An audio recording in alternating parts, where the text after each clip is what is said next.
मैं जामुस बेटावा स्वागत करता हूं आप सभी का अपना YouTube channel learn with concept पे। आज हम पढ़ने वाले हैं एनसीईआरटी पर आधारित क्लास 10th की मैथ की अध्याय 6 जिसका नाम है त्रिभुज। त्रिभुज के बारे में बेसिक जानकारी आपको क्लास 9th में मिल गई होगी। वहाँ हमने त्रिभुज के बारे में बहुत सी चीज़ें पढ़ी है, हालांकि उसमें भी हमने सर्वांग समता के बारे में अच्छे से पढ़ा है और यहाँ पर हम समरूपता के बारे में पढ़ने वाले हैं, यानी कि सिमिलरिटीज के बारे में। सर्वांगता और समरूपता किसी भी त्रिभुज को दिखाने के लिए बहुत ही अहम होते हैं। कौन सा त्रिभुज सर्वांगसम है, उसके क्या कंडीशन होते हैं, क्लास 9th में हमने अच्छे से पढ़ लिया। क्लास 10th में हम क्या पढ़ने वाले हैं, यहाँ पर त्रिभुजों की सर्वांग समता के बारे में पढ़ने वाले हैं कि दो त्रिभुज कैसे समरूप होते हैं, होने के लिए क्या कंडीशन चाहिए, इसके बारे में यहाँ पर हम देखने वाले हैं। ओके, तो चलिए हम शुरू करते हैं त्रिभुज के बारे में और त्रिभुज की समरूपता से शुरू करने वाले हैं। त्रिभुज की समरूपता होती क्या है, देखिए अगर आपके पास कोई त्रिभुज है या कोई भी दो आकृतियां हैं और वो आकृतियां एक दूसरे के समरूप हैं, उसको होने के लिए कुछ कंडीशन को जरूरी होना चाहिए, मतलब फॉलो करना चाहिए। वो दो कंडीशन है। अगर हम त्रिभुज की बात करें या चतुर्भुज की बात करें या कोई सर्कल हो या फिर कोई वर्ग हो, वो सभी के सभी समरूप हो सकते हैं, सभी के सभी सर्वांगसम हो सकते हैं। तो सर्वांगसम के बारे में बात नहीं करें, समरूप के बारे में बात करें। तो कोई भी दो आकृति समरूप हो सकती है जब पहला कंडीशन है उसके संगत भुजाओं का जो अनुपात हो वो समान होना चाहिए और उसके संगत कोण बराबर होना चाहिए। अब ये संगत भुजाओं का अनुपात क्या होता है और उसके संगत कोण क्या होता है, यहाँ पर कुछ आकृतियों से हम यहाँ समझने वाले हैं। ओके, मैं यहाँ पर दो त्रिभुज ले रहा हूँ। एक त्रिभुज आपका POPS है, दूसरा XY और Z है। इस त्रिभुज से हम इसके संगत भुजाओं का अनुपात देखने वाले हैं। जैसे अगर मैं कहूँ कि इसके संगत एक त्रिभुज है, त्रिभुज में तीन भुजाएं होती हैं, तीन कोण होती हैं। इसी प्रकार ये भी त्रिभुज है, इसमें तीन भुजाएं और तीन कोण होगी। तो इसमें संगत कोण और संगत भुजाओं का अनुपात क्या होगा, यहाँ से देखिए। अगर मैं बात करूँ OP त्रिभुज की, मैं त्रिभुज का बात कर रहा हूँ, ये आपका फर्स्ट त्रिभुज है और ये आपका सेकेंड वाला त्रिभुज है। हम इसमें संगत भुजाओं का अनुपात देख रहे हैं। तो सबसे पहले ये देखिए कि ये जो त्रिभुज है वो त्रिभुज में सबसे अगर लेफ्ट वाला साइड चलेंगे तो भुजा कौन सी है, इसकी OP भुजा है। इसी प्रकार इस त्रिभुज में, सेकेंड वाले त्रिभुज में सबसे लेफ्ट साइड में कौन सी भुजा है, XY भुजा है। तो ये संगत इसके भुजाएं हो जाएंगी।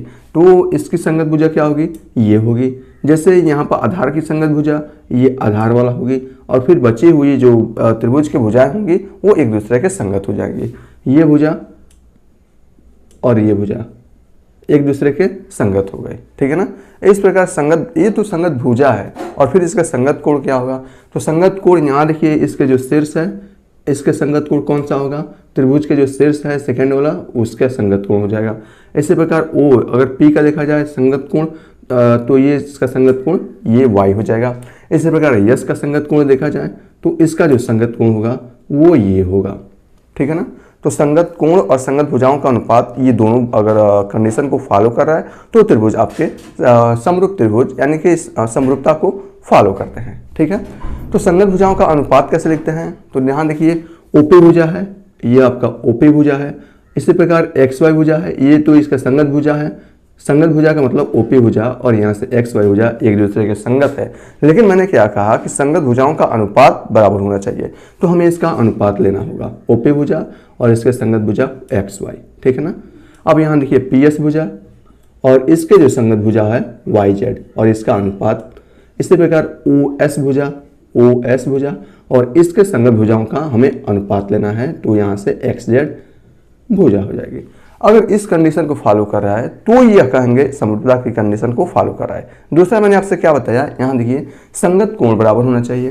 तो अगर देखा जाए तो यहाँ से POS या हम कह सकते हैं जो कोण P हो वो किसके बराबर होना चाहिए, कोण Z के, कोण P का संगत कोण कौन सा है, कोण Y है, ठीक है।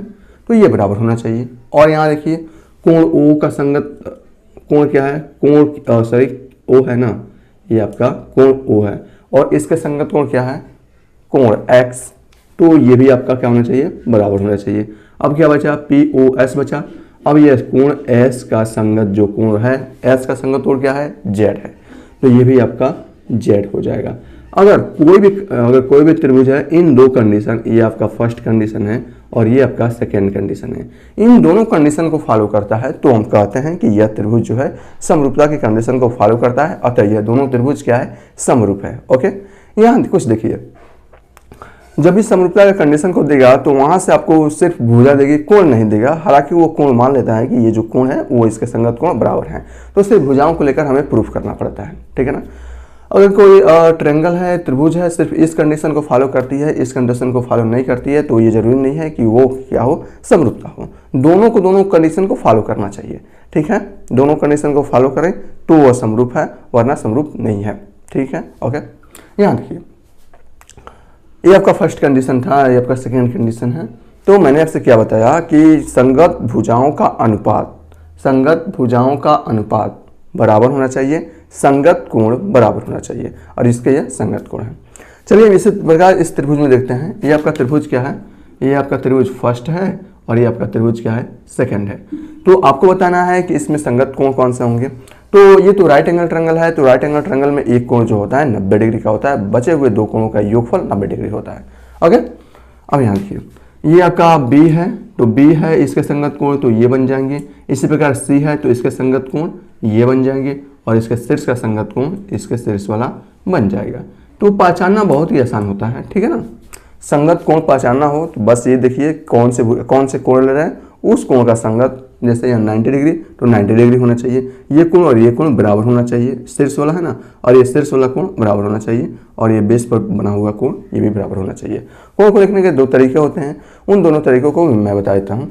आप चाहे 90 डिग्री को ऐसे भी लिख सकते हैं, कोण ABC। देखिए हमेशा जो बी वाला कोण, जिस कोण को लिखना होता है उस कोण को हमेशा बीच में लिखते हैं। चाहे तो आप CBA भी लिख सकते हैं या ABC भी लिख सकते हैं। इस बी कोण का संगत कोण क्या है, E है, तो हम चाहें तो E को किस प्रकार लिख सकते हैं, DEF लिख सकते हैं। देखिए जो क्रम है घुमाने का, वो क्रम हमेशा याद रखिए किस क्रम में घुमा रहे हैं। अगर इसको हम CBA लिख रहे हैं तो इसको हम FED लिखेंगे, ठीक है ना। कोण को हमेशा बीच में लिखा जाएगा, ना पहले ना बाद में, हमेशा और हमेशा बीच में लिखा जाता है, ठीक है।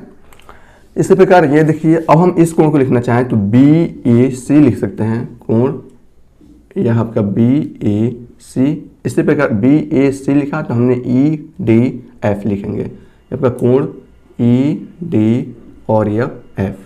अब कौन सा कोण बचा, C कोण बचा ना, तो ACB लिख सकते हैं या यहाँ BCA लिख सकते हैं, आपके ऊपर डिपेंड करता है। चलिए हम इस पर लिखते हैं BAC लिख रहे हैं, नहीं हमको C कोण लिखना है ना, C कोण लिखना है तो BCA लिखेंगे ना, BCA लिख रहे हैं, तो हमने कहाँ से, यहाँ से घुमाया ना, तो हमको भी इसको यहाँ से घुमाना पड़ेगा, तो EFD लिख, ये आपका कोण EF और D। इस प्रकार कोण को भी लिखा जाता है। तो कोण को दो प्रकार से लिख सकते हैं, चाहे तो आप इस फॉर्म में लिखिए तो सिंपल रहेगा, सिर्फ कोण को देखकर बता सकते हैं, या अगर हमको चाहे तो कोण को इस फॉर्म में भी लिख सकते हैं। और मैंने क्या कहा, ये अब तक फर्स्ट कंडीशन हुआ, ये जितने भी है ये आपका तो फर्स्ट कंडीशन हुआ। सेकंड कंडीशन क्या होना चाहिए कि इसके संगत भुजाओं का अनुपात बराबर होना चाहिए। तो इसकी संगत भुजा क्या है, AB के संगत भुजा, ये आपका लंब, इसकी संगत भुजा लंब भी होगा, तो ये आपका लंब, आधार आधार, और ये आपका कर्ण, ठीक है ना। तो इसके संगत भुजा क्या हो जाएगी, आपका लंब का लिखा जाए तो AB, इसमें लंब देखा जाए त्रिभुज सेकंड में तो ये आपका है DE। इसी प्रकार आधार का देखा जाए तो BC पहले वाला त्रिभुज में, दूसरे वाला त्रिभुज में आधार क्या है EF। इसी प्रकार कर्ण देखा जाए तो AC, और इसमें अगर कर्ण देखा जाए तो DF। यह इसकी संगत भुजाओं का अनुपात हो गया, ठीक है ना। तो याद रखिए संगत भुजाओं का अनुपात और संगत कोण बराबर होना चाहिए। तो ये आपका पहला वाला त्रिभुज है, देखिए इसको मैंने बनाया नहीं है, तो इसका अगर हम कहें तो ABC है, ये आपका सेकेंड वाला है DEF है, ठीक है ना। इसमें बताइए संगत कोण और संगत भुजाओं का अनुपात कैसे ज्ञात करेंगे। तो इसका संगत कोण देखा जाए तो शीर्ष का संगत कोण हो जाएगा शीर्ष, और इसका संगत कोण हो जाएगा B का E हो जाएगा, ठीक है। संगत कोण का मतलब बराबर कोण, और यह DC का हो जाएगा आपका F हो जाएगा, ठीक है ना। लास्ट वाला है ना C, और ये भी आपका राइट हैंड साइड में लास्ट वाला F हो जाएगा। संगत कोण का मतलब है कि उसके जस्ट क्या होना चाहिए, बराबर होना चाहिए। ओके, यहाँ एक बात और देख लीजिए, संगत कोण बराबर होना चाहिए और संगत भुजाओं का अनुपात बराबर होना चाहिए। तो एक में अनुपात है, दूसरा में कोण है। कोण को हमेशा अनुपात में नहीं ज्ञात किया जाता है। संगत भुजाओं को, भुजा का मतलब उसकी लंबाई हमेशा क्या होना चाहिए, एक समान अनुपात में होना चाहिए, और जो कोण हो वो आपके बराबर होना चाहिए।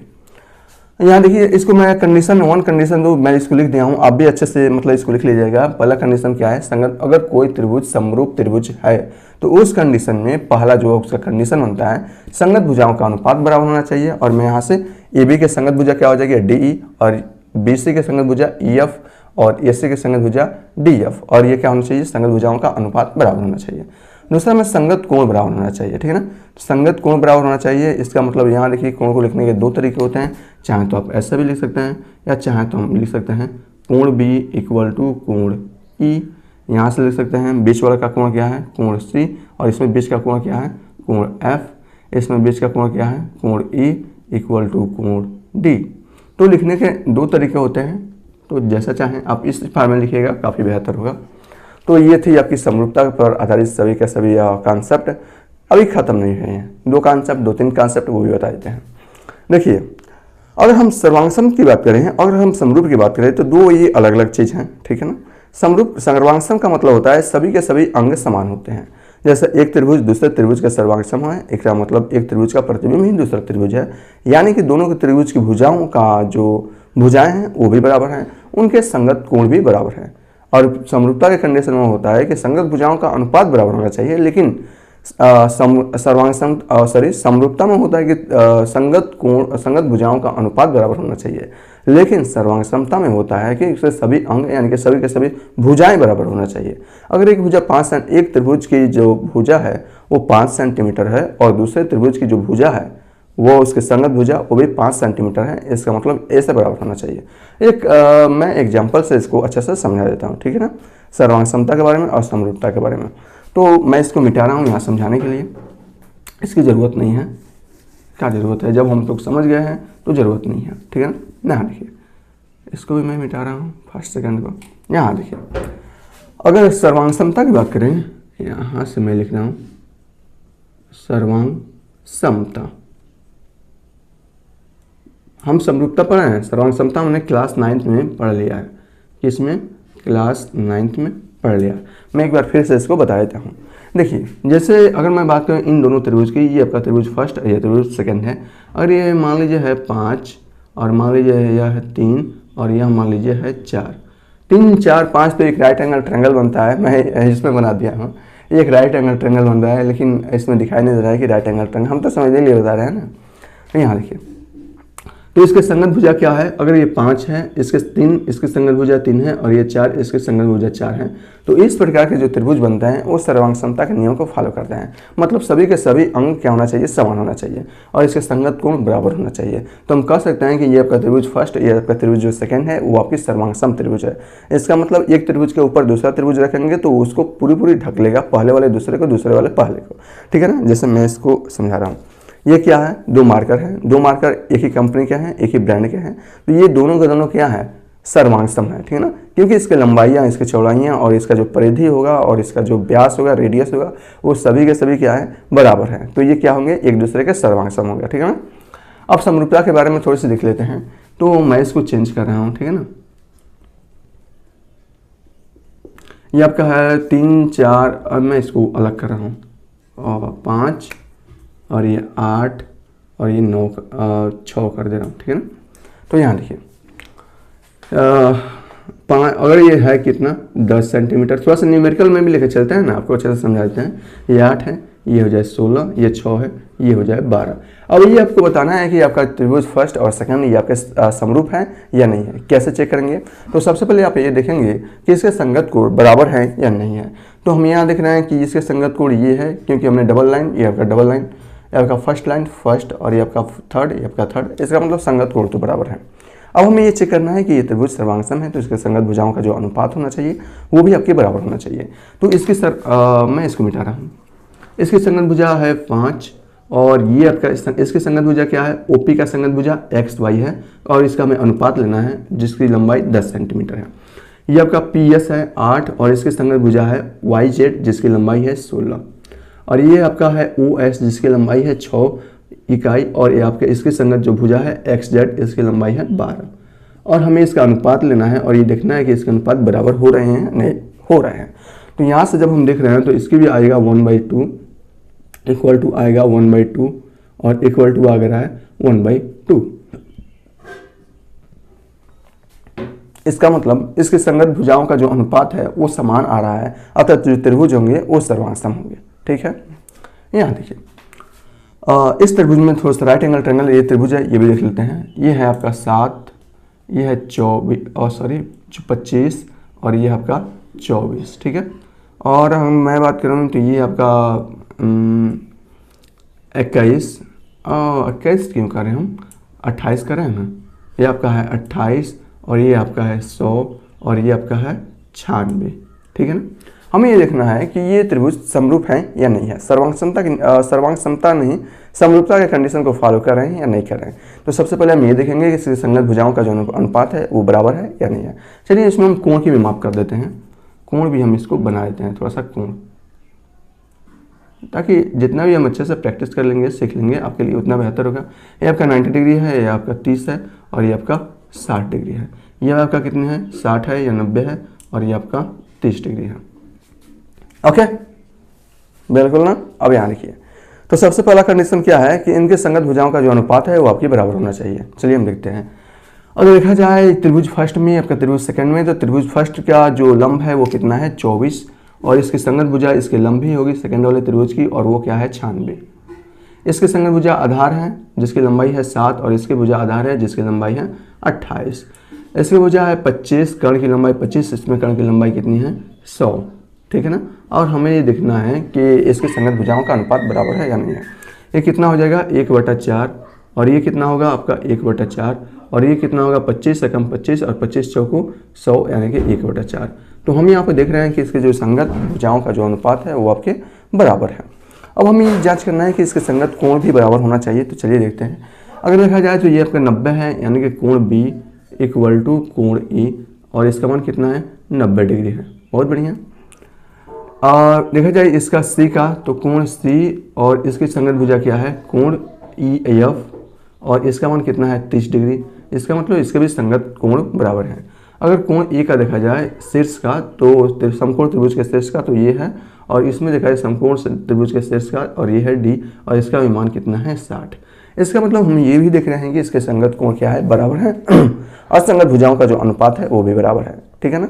तो हम कह सकते हैं कि ये जो त्रिभुज बनेगा ये आपका ये आपका समरूप त्रिभुज है। समरूप त्रिभुज का मतलब छोटा बड़ा हो सकता है लेकिन एक ही अनुपात में वो त्रिभुज बनेगा, ठीक है। समरूप का मतलब ये नहीं होता है कि बराबर और बराबर है, नहीं। समरूप का मतलब वो तो सर्वांग सम होता है। समरूप का मतलब होता है एक ट्रायंगल है और एक बड़ा सा ट्रायंगल है, ठीक है ना, और दोनों अगर समरूप हैं तो वो एक ही उनके संगत भुजाओं का जो अनुपात होगा वो क्या होगा, समान होगा, और संगत कोण भी समान होंगे। तो ये आपका था, ठीक है ना। मैं यहाँ पर और कुछ एग्जाम्पल के द्वारा मैं आपको करा रहा हूँ। चलिए इसको भी मैं मिटा रहा हूँ और फिर मैं आपको बताने वाला हूँ। चलिए इसमें मैं डाटा को थोड़ा चेंज कर रहा हूँ, ठीक है ना। अब मैं क्या करता हूँ, इसको 16 इसको कर दे रहा हूँ और 12 इसको कर दे रहा हूँ। मैं इसको 12 कर रहा हूँ और इसको 16 कर रहा हूँ। अब आपको ये बताना है कि इन दो त्रिभुजों में ये त्रिभुज सर्वांगसम है या नहीं है। हम कैसे जांच करेंगे, संगत भुजाओं का जो अनुपात है वो देखेंगे। तो यहाँ में संगत भुजाओं का जो अनुपात है ये 5 और इसका संगत भुजा है 10 और यह है 8 आधार और इसके संगत भुजा आधार होगी वो है 12 और इसके संगत भुजा है 6 और इसके जो संगत भुजा है 16। और हमें ये देखना है कि ये बराबर है या नहीं है, ठीक है। तो यहाँ देखिए ना, 5/2 का मतलब 5/10 1/2, 8/16 अगर हम 4 से काटेंगे तो 4 दूना 8 और 4 3 12 और ये 3/8। अब ये अब देखिए ये बराबर है या नहीं है। क्या ये अनुपात संगत भुजाओं का अनुपात बराबर है, बराबर नहीं है, या इसके बराबर नहीं है या इसके बराबर नहीं है। हमें तो सिर्फ एक चेक कर लेना है, दो की तो जरूरत नहीं पड़ेगी।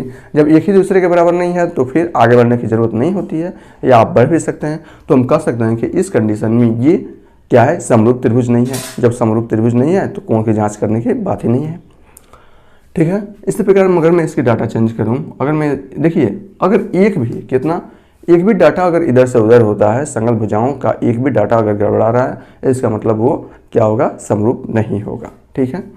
इसको देखते हैं हम लोग।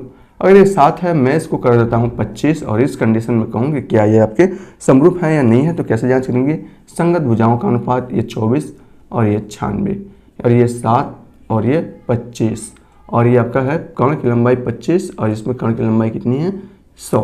अब यहाँ से जाँच करेंगे तो 1/4 और ये तो होगा 7/25 और ये हो जाएगा 1/4। देखिए ये तो दोनों बराबर हैं, ये भिन्न है। क्या 1/4 7/25 इस सभी के सभी अनुपात बराबर हैं। नहीं है। जब बराबर नहीं है तो इस कंडीशन में भी हम कहेंगे कि ये हमारा समरूप त्रिभुज नहीं है। समरूप त्रिभुज का मतलब दोनों कंडीशन को फॉलो करना चाहिए। संगत भुजाओं का जो अनुपात है वो भी आपके क्या होना चाहिए, बराबर होना चाहिए, और संगत कोण भी बराबर होना चाहिए। तो आप समझ गए होंगे कि संगत कोण का भुजाओं का अनुपात कैसे निकाला जाता है, संगत कोण क्या होते हैं। चलिए थोड़ा सा बात करते हैं हम सर्किल की। देखिए सर्किल में होता है क्या कि प्रत्येक जो सर्किल होता है यानी कि वृत्त होता है, वृत्त की बात करते हैं, सर्किल की बात कर सकते हैं, तो प्रत्येक जो वृत्त होता है एक दूसरे के समरूप होते हैं। ठीक है, क्यों? समरूपता जो होता है वो डिपेंड करता है उसकी लंबाइयों के अनुपात पर। ये लंबाई ही तो है ना, ओ से पी की लंबाई है 5 इकाई है, 5 सेंटीमीटर, मीटर कुछ भी हो सकता है, तो ये डिपेंड करता है उसकी लंबाइयों के अनुपात पर। लेकिन सर्किल में क्या होता है कि उसकी जो लंबाई तो होता नहीं है, परिधि उसमें सिर्फ रेडियस पर, वृत्त जो होता है रेडियस पर डिपेंड करता है। रेडियस जितना बड़ा होगा वृत्त उतना ही बड़ा होगा, रेडियस छोटा करेंगे उसका वृत्त छोटा बनेगा, तो वो डिपेंड करता है रेडियस पर। ठीक है ना, तो प्रत्येक वृत्त क्या होता है, एक दूसरे के समरूप होते हैं। सर्वांगसम नहीं हो सकता है, सर्वांगसम सिर्फ 2 कंडीशन में हो सकते हैं, जब एक वृत्त दूसरे वृत्त के बराबर हो, उन दोनों का रेडियस बराबर हो, तो दो त्रिभुज सर्वांगसम हो सकते हैं। लेकिन समरूप हमेशा होंगे। अगर कहेगा कि क्या सभी के सभी त्रिभुज समरूप होते हैं, तो आप कहेगा हाँ सभी के सभी त्रिभुज समरूप होते हैं। दूसरा कंडीशन होता है कि हम वृत्त में देखते हैं, और सर वृत्त बोल रहे हैं, वर्ग में देखते हैं, स्क्वायर में देखते हैं। तो स्क्वायर में भी क्या होता है कि सभी के सभी जो स्क्वायर होते हैं वो सभी के सभी स्क्वायर एक दूसरे के समरूप होते हैं। क्यों? क्योंकि स्क्वायर में होता है वर्ग में प्रत्येक कोण 90 डिग्री का होता है, और प्रत्येक भुजाओं का अनुपात भी उसमें सेम ही रहता है। ठीक है ना, मतलब अनुपात देखेंगे तो हमेशा समान मिलेगा। क्यों? क्योंकि उनके कोणों का जो रेशियो है वो हमेशा सेम रहता है। तो प्रत्येक वर्ग क्या होता है, एक दूसरे के समरूप होते हैं। प्रत्येक वृत्त यानी कि सर्कल जो होते हैं एक दूसरे के समरूप होते हैं। ठीक है ना, तो ये आपका 2 होता है। प्रत्येक सर्वांगसम त्रिभुज, अब देखिए सर्वांगसम त्रिभुज में भी प्रत्येक कोणों का अनुपात कितना होता है, 60 डिग्री होता है। तो ये भी पूछेगा कि प्रत्येक आपका जो समबाहु त्रिभुज होता है वो भी आपके सर्वांगसम होता है। तो प्रत्येक समबाहु त्रिभुज सर्वांगसम होते हैं। तो सर्वांगसम 3 कंडीशन में हो सकते हैं, प्रत्येक वृत्त हो सकता है, प्रत्येक आपका समबाहु त्रिभुज हो सकता है, प्रत्येक आपका वर्ग यानी कि स्क्वायर हो सकता है। तो याद रखिएगा 3 कंडीशन में हमेशा और हमेशा ये सर्वांगसम होते हैं। ओके, तो ये जो कॉन्सेप्ट था वो कॉन्सेप्ट आपका यहीं पर ख़त्म होता है, और कॉन्सेप्ट को कराने की ज़रूरत है नहीं। तो फिर भी चलिए मैं इसको क्वेश्चंस पर चलते हैं। इसके जो क्वेश्चंस है बहुत ही आसान है, सभी के सभी बहुविकल्पी हैं। तो मैं उस क्वेश्चंस को लिख नहीं रहा हूँ, बुक से ही पढ़ के मैं आपको बता देता हूँ। मेरे पास बुक्स है ना, मेरे पास बुक्स है, यहाँ देखिए इसमें दिया गया है, बहुत आसान है, ये आप भी कर लेंगे। यहाँ देखिए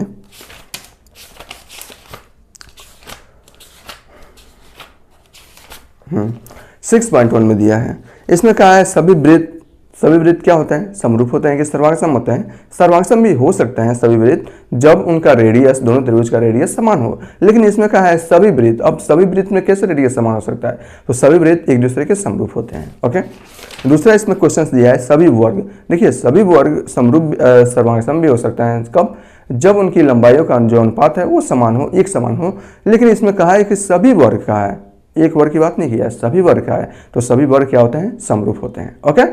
ओके ना, यहाँ देखिए तीसरा, सभी त्रिभुज समरूप होते हैं, सभी त्रिभुज, इसमें बोलना है कि सभी त्रिभुज समरूप होते हैं। देखिए सभी के सभी जो आपका समबाहु त्रिभुज होता है वो समरूप होते हैं। बाकी त्रिभुज में तो आप स्केलर ट्रायंगल भी देखेंगे, सम त्रिभुज, विषमबाहु त्रिभुज, समद्विबाहु त्रिभुज, राइट एंगल ट्रायंगल। तो इसमें कहा है कि सभी अगर त्रिभुज को लेना है तो सभी के सभी समबाहु त्रिभुज। क्यों? क्योंकि समबाहु त्रिभुज में प्रत्येक समबाहु त्रिभुज का, चाहे कोई भी आप समबाहु त्रिभुज लेंगे, प्रत्येक कोण कितना होगा, 60 डिग्री का होगा। तो आप ऐसे जांच कर सकते हैं कि आप वर्ग देखिए या आयत देखिए, मतलब इसमें सभी के सभी कोण अगर समान है तो वो सभी के सभी आकृतियाँ समरूप त्रिभुज कहलाती हैं। ठीक है ना, चाहे आपका वर्ग हो जाएगा, चाहे आपका ये आपका हो जाएगा समबाहु त्रिभुज हो जाएगा। भुजाओं की संख्या समान वाले 2 बहुभुज समरूप होते हैं यदि उनका क्या हो, संगत कोणों का अनुपात बराबर हो और संगत कोण बराबर होना चाहिए, तो वो आपके समरूप त्रिभुज कहलाते हैं।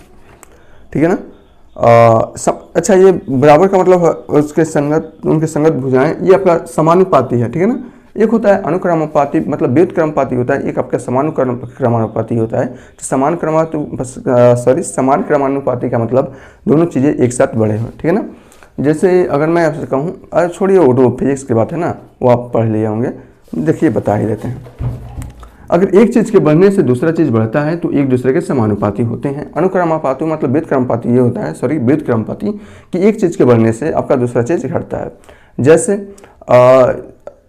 मैं यहाँ से देखिए, जैसे आपका मान लीजिए वर्क है, आपका फोर्स है, वर्क है, ठीक है ना, यह आपका मतलब वर्क है। अगर मान लीजिए किसी वस्तु पर अगर फोर्स है, बल है और ये आपका वर्क है, एक दूसरे के समानुपाती रहते हैं। जितना बल लगाएंगे किसी वस्तु पर उतना ज़्यादा वो कार्य करेगा, जितना कम बल लगाएंगे उतना कम कार्य होगा। तो एक दूसरे के समानुपाती होते हैं। बढ़ने पर बढ़े, घटने पर घटे। एक चीज़ के बढ़ने से दूसरा चीज़ बढ़े, एक चीज़ के घटने से दूसरा चीज़ घटे, तो एक दूसरे के समानुपाती हैं। इसमें जो निम्नलिखित, अब इसमें दूसरा है, निम्नलिखित युग्मों के दो भिन्न भिन्न उदाहरण लीजिए। जैसे समरूप आकृतियाँ, दो भिन्न भिन्न उदाहरण लेना है। समरूप आकृतियाँ, तो समरूप आकृतियाँ आप दिखा सकते हैं। कैसे दिखा सकते हैं? ये आपका क्या है, ये डाटा चेंज कर लीजिए ना। जैसे यहाँ मैं कहूँ ये आपका 5 और ये आपका 10 और ये आपका है 15, तो ये हो जाएगा आपका 15 गुना 30 कर सकते हैं, 5 गुना 10 कर सकते हैं, 10 गुना 20 कर सकते हैं। यानी कि संगत भुजाओं का अनुपात अगर करना है तो संगत भुजाओं को आप किसी भी रेशियो में ले सकते हैं। जिस एक भी भुजा को जिस रेशियो में ले रहे हैं, अन्य दो भुजाओं को भी उस रेशियो में लेना चाहिए। अगर मैं यहाँ पर 10 ले आऊँ तो यहाँ पर 100 ले रहा हूँ, तो इसका मतलब 10 गुना ले रहा है, तो 5 का 10 गुना ये 50, 15 का 10 गुना 150 लेना पड़ेगा, ठीक है ना। तो ये आप एक उदाहरण दे सकते हैं। दूसरा उदाहरण आप वृत्त का भी दे सकते हैं। वृत्त करेंगे तो उसमें आपको कुछ नहीं बनाना है, बस 2 वृत्त बना दीजिए, क्योंकि वो रेडियस पर डिपेंड करता है। वृत्त बढ़ना या घटना रेडियस पर डिपेंड करता है। तो यहाँ पर 2 आकृतियाँ दे सकते हैं। ऐसी आकृतियाँ जो समरूप नहीं है, बस डाटा चेंज कर दीजिए, या 2 आकृतियाँ बना दीजिए, डाटा चेंज कर दीजिए, तो आपका क्या हो जाएगा, वो आपका समरूप त्रिभुज नहीं होगा। बताइए कि निम्नलिखित चतुर्भुज समरूप है या नहीं है। इसमें एक चतुर्भुज बनाया है और ये कहा है कि चलिए बताइए ये आपका समरूप है नहीं। हमने तो अभी ट्रायंगल में पढ़ा है, तो चलिए हम इसको चतुर्भुज में भी देख लेते हैं। तो मैं इसको मिटा रहा हूँ थोड़े समय के लिए क्या, हमेशा के लिए। एक लास्ट क्वेश्चन था। देखिए वीडियो बहुत समय बाद अपलोड हो रही है। इतना लगन था, साधु जी के दिन भी थे, तो उसमें सब कोई बिजी था, तो वीडियो आ नहीं पाई है। उसके लिए अब हम क्या कर सकते हैं भैया, यहाँ पर देखिए,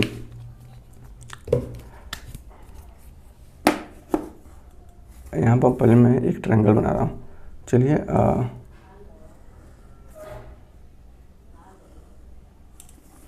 यहाँ पर एक आकृतियाँ बना दी गई है। इससे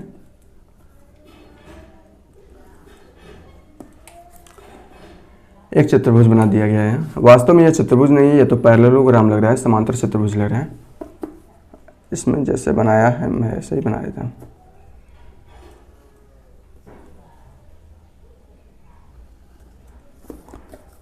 जब मैंने यह भी YouTube वीडियो मैंने शुरू किया था, तो मैंने आपसे कहा था कि कॉन्सेप्ट के तौर पर आपको कोई भी परेशानी नहीं होगी। वीडियो का क्वालिटी थोड़ा सा लो हो सकता है, लेकिन कॉन्सेप्ट लो नहीं होगा ना। कॉन्सेप्ट आपका, अब देखिए जो हम आगे पढ़ने वाले हैं, कितना थेल्स का में पढ़ने वाले हैं, वास्तव में बहुत ही लाजवाब है। और वहाँ से देखिएगा कितना बेटर तरीके से मैं आपको बताने वाला हूँ। यहाँ देखिए जो इसकी एक दिया है PQRS, ये आपका P है, ये आपका Q और ये आपका R और ये आपका S।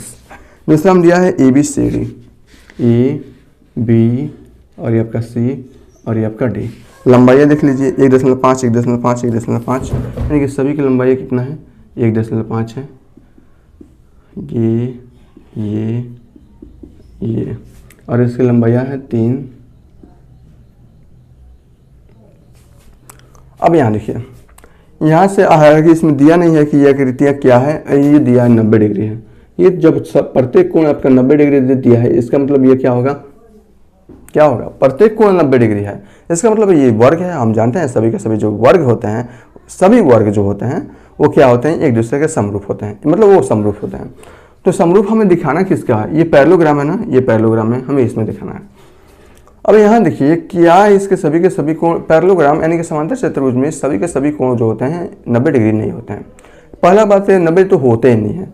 प्रत्येक 90 से या छोटा होगा, 90 से या बड़ा होगा। इसमें 2 कोण 90 से बड़े होते हैं जो आपके इस प्रकार होते हैं, और 2 कोण जो ये वाला कोण होता है वो 90 डिग्री से छोटे होते हैं, ठीक है ना। लेकिन हमें ये दिखाना है कि ये दोनों समरूप हैं या नहीं है। तो इनके संगत भुजाओं का अनुपात क्या होना चाहिए, बराबर होना चाहिए। इसका मतलब अगर देखा जाए SP की संगत भुजा ये क्या हो जाएगी, DA हो जाएगी। अगर देखा जाए P और Q की संगत जो भुजा है वो आपका AP हो जाएगी। अगर देखा जाए यहाँ से Q और R की जो संगत भुजा है वो B और C हो जाएगी। और यहाँ से आर और एस के जो संगत भुजा है वो सी और डी हो जाएगी, ठीक है ना। मान भी रखते हैं ना, तो ये आपका 1.5 और इसके संगत भुजा है 3 और ये है 1.5 इसके संगत भुजा है 3 और ये है 1.5 संगत भुजा है 3 और ये है 1.5 संगत भुजा है 3, ठीक है। अगर यहाँ से देखेंगे तो सबकी जो भुजाओं का अनुपात है 1/2 1/2 1/2 1/2 आएगा। इसका मतलब समरूपता होने का जो कंडीशन था वो पहले कंडीशन को ये फॉलो कर लिया है। क्या यह दूसरे कंडीशन को भी फॉलो करेगा? क्योंकि हम जानते हैं कि समरूप होने के लिए दोनों कंडीशन को फॉलो करना चाहिए। अब इसके संगत कोण भी बराबर होना चाहिए, है क्या? 90 डिग्री और ये 90 से छोटा है, नहीं है। 90 डिग्री 90 से बड़ा है, नहीं है। 90 डिग्री 90 से छोटा है, नहीं है। 90 डिग्री 90 से बड़ा है, नहीं है। इसका मतलब यह क्या है? समरूपता की कंडीशन को फॉलो नहीं कर रहा है, अतः दोनों त्रिभुज एक दूसरे के समरूप नहीं है। तो क्या होंगे? यहाँ समरूप नहीं होंगे, ठीक है। ये आपका तीसरा था जो होगा समरूप नहीं है, ठीक है ना। ये आपका पैरेललोग्राम है, ऐसा वाला समांतर चतुर्भुज होता है। आमने सामने की भुजाएं क्या होती है? बराबर होती हैं। ये दोनों की दोनों भुजाएं बराबर होंगी और ये दोनों की दोनों भुजाएं बराबर होंगी और इस भुजा के समांतर ये भुजा होगी और इस भुजा के समांतर ये भुजा होगी। अगर ये कहा था कि ये आपका पैरेललोग्राम है तब की बात करें, लेकिन ये पैरेललोग्राम नहीं है। इसमें तो सभी के सभी क्या है, लेकिन ये पैरेललोग्राम नहीं है, ये आपका वर्ग है। ये आपका वर्ग है, समांतर चतुर्भुज है। यहाँ देखिए थोड़ा सा गड़बड़ यहाँ से हो गया, ठीक है ना। गड़बड़ इसलिए हो गया है देखिए यहाँ पर यह क्या है? वर्ग है। जो वर्ग होता है तो उसके सभी के सभी भुजाएं क्या होती है? बराबर होती हैं। सभी के सभी भुजाएं बराबर है, इसका मतलब वह वर्ग है। इसमें भी तो सभी के सभी भुजाएं बराबर है ना, इसमें भी देखिए सभी के सभी भुजाएं बराबर हैं, इसका मतलब ये भी तो एक वर्ग होगा। भले यह आकृतियां थोड़ा सा तिरछी बना दी गई है, लेकिन होगा तो ये आपका वर्ग, ठीक है ना। जब वर्ग होगा तो इस कंडीशन में इसके भी सभी के सभी कोण 90 डिग्री के होंगे, ठीक है ना। इसमें बनाया नहीं है, लेकिन यहाँ पर मैं बता देता हूँ। यही मैं यहाँ पर जाँच कर रहे थे ना। अब यहाँ देखिए, सबसे पहले वर्ग में एक बार और देख लीजिए। वर्ग में क्या होता है कि सभी के सभी भुजाएं क्या होती है? बराबर होती हैं और उसके प्रत्येक कोण का मान 90 डिग्री होता है। यदि कोई आकृतियां में सभी के सभी भुजाएं बराबर हैं और कोण का मान नहीं दिया है, इसका मतलब उसके सभी के सभी कोण 90 डिग्री है, ठीक है ना। तो ये आपका समरूप त्रिभुज होगा, ओके होगा। यहाँ पर एक और संगत भुजाओं का अनुपात बराबर होना चाहिए, 1/2 सब में है। संगत कोण बराबर होना चाहिए। हम जानते हैं कि जब इसके प्रत्येक भुजा की लंबाई समान है, एक समान है, इसका मतलब यह एक वर्ग है। और जब वर्ग है तो प्रत्येक कोण 90 डिग्री का होगा। तो इसके संगत भुजा P का संगत भुजा E, ये भी का 90, E 90 और ये आपका S और D 90 हो जाएगा। इस प्रकार इस प्रश्नावली 6.1 था उसके सभी क्वेश्चन यहीं पर समाप्त करते हैं। चलिए पढ़ते हैं आपके प्रश्नावली 6.2 से जब जुड़ी हुई कॉन्सेप्ट और इससे जुड़े हुए क्वेश्चंस भी करेंगे। कॉन्सेप्ट में हमें करना क्या है? थेल्स का प्रमेय प्रूफ करना है। थेल्स जिसे हम लोग कहते हैं और वास्तव में बहुत ही लाजवाब है। यहाँ देखिए लाजवाब इसलिए है क्योंकि इसमें इतने बच्चों को प्रॉब्लम होती है और इसमें होता कुछ नहीं है। दो कंडीशन है, दो कंडीशन जैसे इसमें था ना, दो थ्योरम का प्रूफ करके हमें सभी प्रश्नावली को कर लेना है। और वास्तव में आप देखेंगे कि कितना लाजवाब है और कितना आसान तरीके से हम इसे कर पाएंगे। आप कहेंगे कि यार यही त्रिभुज है यार, कितना प्रॉब्लम होती है। अब आपको प्रॉब्लम नहीं होने वाली है, ठीक है। तो यहाँ पर शुरू करते हैं। थेल्स का प्रमेय था क्या, मैं आपको ये भी बता देता हूँ। उन्होंने कहा था यदि किसी भी त्रिभुज में एक भुजा के समांतर यदि एक रेखा खींची जाए, एक भुजा के समांतर बोल रहे हैं, एक भुजा के समांतर यदि एक रेखा खींची जाए जो अन्य दो त्रिभुजों को दो बिंदुओं पर काटती है, आप ये भी कर सकते हैं, तो उन दो बिंदुओं को समान अनुपात में वो समांतर रेखा विभाजित करेगी। सिंपल है, कहने के तरीके अलग अलग हो सकते हैं। अगर आपने उसको अच्छे से तैयार कर लिया तो आप उसे अपनी मर्जी से कुछ भी कर सकते हैं, मतलब उसी भाषा में कह सकते हैं। ये तो किताबों वाला था। अगर मेरा भाषा में कहेंगे आप लोग तो मैं इस प्रकार से कहूँगा कि एक भुजा क्या है, त्रिभुज के एक भुजा के समांतर यदि एक रेखा खींची जाती है तो त्रिभुज के अन्य दो भुजाओं को वो समान अनुपात में विभाजित करती है। इसका प्रूफ करेंगे, लेकिन मैं चाहता हूँ कि चलिए मैं इसको थोड़ा सा एक्सप्लेन भी कर देता हूँ ताकि कहीं प्रॉब्लम ना हो। हम जो पढ़ने वाले हैं वो अच्छे से पढ़ेंगे ना। यहाँ देखिए मैं यहाँ पर एक त्रिभुज बना रहा हूँ, इसको आगे वीडियो में करेंगे, लेकिन मैं आपको यहाँ पर बता देता हूँ। ये क्या है, एक त्रिभुज है। इस त्रिभुज का नाम ABC कुछ भी दे सकते हैं या कहीं से भी कह सकते हैं। इस त्रिभुज में कितने भुजाएं हैं? 3 भुजाएं हैं। कोई भी आप एक भुजा ले सकते हैं, आप ये भुजा ले सकते हैं, ये भुजा ले सकते हैं, ये भुजा ले सकते हैं। चलिए मैं कोई भी भुजा ले सकता हूँ, मैं ए भी भुजा ले रहा हूँ, ई और सी भुजा ले रहा हूँ। तो थेल्स ने यही कहा था कि यदि आपके पास कोई भी एक भुजा के समांतर यदि एक रेखा खींची जाए, तो चलिए इस अगर ये भुजा ले रहे हैं तो इसके समांतर मैं एक रेखा यहाँ पर खींच रहा हूँ, ठीक है ना। तो थेल्स के जो परिभाषा दिया है किताब में, उसके बाद उसमें भी मैं बताता हूँ, फिर अपनी भाषा में मैं इसको बताऊँगा कितना ईजी है। यहाँ देखिए, अगर मान लीजिए ये P और Q है, ठीक है ना। थेल्स ने यह कहा था किसी त्रिभुज में किसी भुजा के समांतर यदि एक रेखा खींची जाए जो अन्य त्रिभुज की दो भुजाओं को किसी बिंदु यानी कि P और Q को विभाजित करती है, तो वह उन भुजाओं वो अन्य दो भुजाओं जो आपका BAB था और BC था उसको समान अनुपात में विभाजित करती है। वो तो आपका थेल्स के हिसाब से, लेकिन अगर आप अपने हिसाब से लिखना चाहें तो मैं अगर इस प्रकार मैं लिखना चाहूँ तो मैं इस प्रकार लिखूंगा। वो क्या होगा, किसी त्रिभुज में एक भुजा के समांतर यदि एक रेखा खींची जाए तो अन्य दो भुजाओं को, ये आपका अन्य दो भुजा BC और AB, ये आपकी एक भुजा, यहाँ देखिए, किसी त्रिभुज में एक भुजा यानी कि AC के समांतर यदि एक रेखा खींची जाए तो अन्य दो भुजा यानी कि AB और BC को समान अनुपात में विभाजित करती है। इसका मतलब BP अपान PC का अनुपात वही होगा जो आपका BQ और आपका QA यानी कि EQ का अनुपात होगा। ये आपका है, तो सिंपल है और प्रूफ भी हम इसको कर सकते हैं बहुत ही आसानी से। तो क्या कहेंगे आप लोग अपनी भाषा में लिखेंगे, तो यदि किसी त्रिभुज में एक भुजा के समांतर यदि एक रेखा खींची जाए तो त्रिभुज की अन्य दो भुजाओं को समान अनुपात में विभाजित करती है। ये आपका थेल्स का प्रमेय है, बहुत ही लाजवाब है। इससे बहुत सारे क्वेश्चंस को सॉल्व किया जाता है, बहुत अच्छा है। आगे आने वाले चीज़ों में हम इसे सॉल्व करेंगे, अगले वीडियो में हम इससे मिलने वाले हैं। तब तक के लिए थैंक यू।